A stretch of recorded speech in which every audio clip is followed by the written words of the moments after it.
Mindful Herbalist, and today I am making a stevia extract from scratch.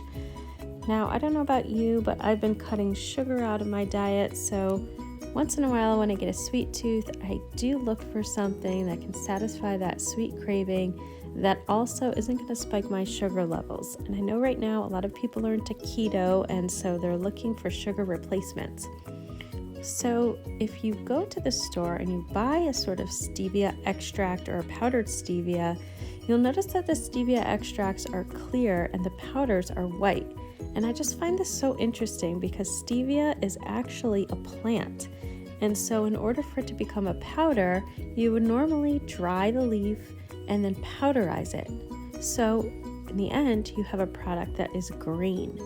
And if you were to do an actual herbal extract, which is typically dried herb or fresh herb extracted into alcohol, or sometimes glycerin, but either way, you're using that green leaf and you would end up with a green or brown colored product. So it really just fascinates me that these products sold in the store are either white in color or clear in color. And so if you look really close to the ingredients, you can kind of see clues as to what might be going on here. A lot of stevia products on the market currently have fillers like erythritol or dextrose in them, something that has been recently coming up in the news and proving to be less than healthy choices. So to me, I trust myself most when I know exactly what's going in it, and it's so cheap to buy just dried stevia leaf and a little bit of vodka and make my own stevia extract, also known as a tincture.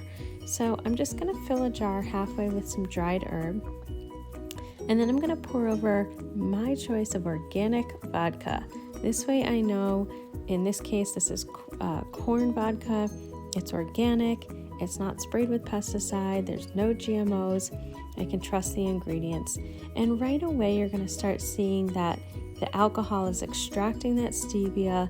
You can taste it almost within an hour, and you're even seeing the color change right away. So I'm going to let this jar sit for about 6 weeks, shaking it every day if I can remember. And in about 6 weeks, I'll have my wonderful stevia extract. I'll strain it off and retain the liquid. And I'm just going to experiment a little bit to see how many drops I need for whether it's my cup of tea or anything else I might be adding it to. I love making chocolate chip peanut butter balls and adding this as a sweetener if I feel like it's not sweet enough. So just play with the recipe, play with how many drops you need for whatever usage you're using it for, and you can feel really comfortable about knowing exactly what's in your stevia extract with no mystery ingredients. So you can just pour these into little tincture bottles, throw them in your purse, so when you need that sweetener at hand, it's available to you, and you can retain the rest in your original jar so you can refill your smaller bottles. And just know that this stevia extract is not as strong, not as sweet as the ones you buy in the store because they're not enhanced with those artificial ingredients. So a medicinal dose of stevia is around 30 drops per dose 3 times a day. But if you're not looking for the medicinal value of stevia and just a sweetener, you can play with that amount just not to exceed the normal medicinal dosage. But you should consult your doctor before using any herbal extracts just to make sure that they don't contraindicate with any diagnoses or any medications you might be on. While stevia may seem like the newest of sweeteners, actually it's been around for quite some time, used as a plant in South America and in Japan, where they've used this traditionally both as a sweetener and as medicine. It's been historically used to help with glucose regulation, insulin resistance, managing weight, and a lot of health issues linked to obesity like diabetes and metabolic syndrome.